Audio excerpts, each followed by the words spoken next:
আমাদের আশপাশে হয়ে থাকা সুন্দর একটি ফুল জবা। এই জবা যে শুধু দেবদেবীর পুজোতেই লাগে এমনটা না, এই জবার কিন্তু বিশেষ এক গুরুত্ব রয়েছে, আর তা হলো চুলের যত্নে এই জবা ফুল কিন্তু খুবই গুরুত্বপূর্ণ। এই যে জবা ফুল বা এই যে জবা পাতা, এর রস চুল পড়া কমাতে সাহায্য করে, চুলের গোড়া মজবুত করে এবং চুলকে বৃদ্ধি করতে সাহায্য করে। জবা পাতা চুলকে প্রাকৃতিকভাবে আর্দ্র রাখে এবং শুষ্কতা দূর করে। তাই চুলের যত্নে এই ফুল এবং পাতার গুরুত্ব কিন্তু অপরিসীম। জবা ফুলে থাকা অ্যামিনো অ্যাসিড কেরাটিন প্রোটিন উৎপাদনে সাহায্য করে, যা চুলকে শক্তিশালী ও উজ্জ্বল করে তোলে। এছাড়া এটি মাথার ত্বকে রক্ত সঞ্চালন বাড়িয়ে নতুন চুল গজাতেও সাহায্য করে। জবা ফুল চুলের ফলিকলকে শক্তিশালী করে এবং চুল পড়া কমাতে সাহায্য করে। জবা ফুলের রস খুশকি দূর করতে কার্যকর ভূমিকা পালন করে, যা মাথার ত্বককে সুস্থ রাখতে সাহায্য করে। জবা ফুলে থাকা অ্যামিনো অ্যাসিড কেরাটিন প্রোটিন উৎপাদনে বৃদ্ধি করে, যা নতুন চুল গজাতে এবং চুলের ঘনত্ব বাড়াতে সাহায্য করে। জবা ফুল চুলের গোড়া মজবুত করে এবং চুলের সামগ্রিক স্বাস্থ্যের উন্নতি ঘটায়। এটি চুলকে প্রাকৃতিকভাবে পুষ্টি জুগিয়ে ঝলমলে করে তোলে।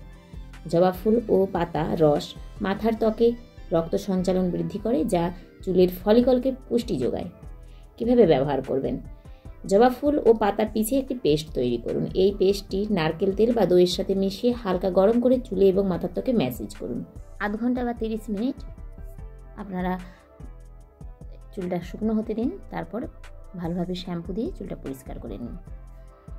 তাহলে কিন্তু হবে আপনার চুলটি ঘন, উজ্জ্বল, মসৃণ এবং তরতাজা। একবার জবা ফুলের এই পেস্টটি বানিয়ে আপনি আপনার চুলের ওপর পরীক্ষা করে দেখতে পারেন, তাহলেই কিন্তু আপনি পাবেন সুন্দর একটি প্রাণোচ্ছল চুল। কিছুদিন ব্যবহার করার পরেই আপনি এর উপকারিতা সম্পর্কে নিজেই বুঝতে পারবেন।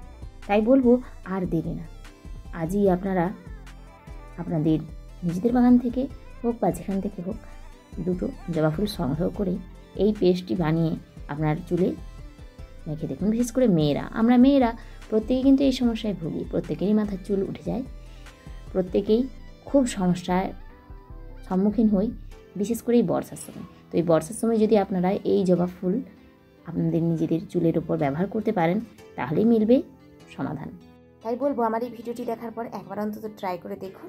আর যদি কোনো উপকার পান আমাকে অবশ্যই কমেন্ট করে জানাবেন। আমি কিন্তু উপকার পেয়েছি এবং উপকার পেয়েছি বলেই আপনাদের সামনে এই ভিডিওটি তুলে ধরেছি, যাতে আমার মতো আপনারাও কিছু উপকার অবশ্যই পান। কারণ চুল ওঠার সমস্যায় আমরা প্রত্যেকেই ভুগি, আমিও ভুগছি। আজকের মতো আমার ভিডিওটি এখানেই শেষ করছি। আজ আসি, আপনারা সবাই ভালো থাকবেন, সুস্থ থাকবেন, টাটা।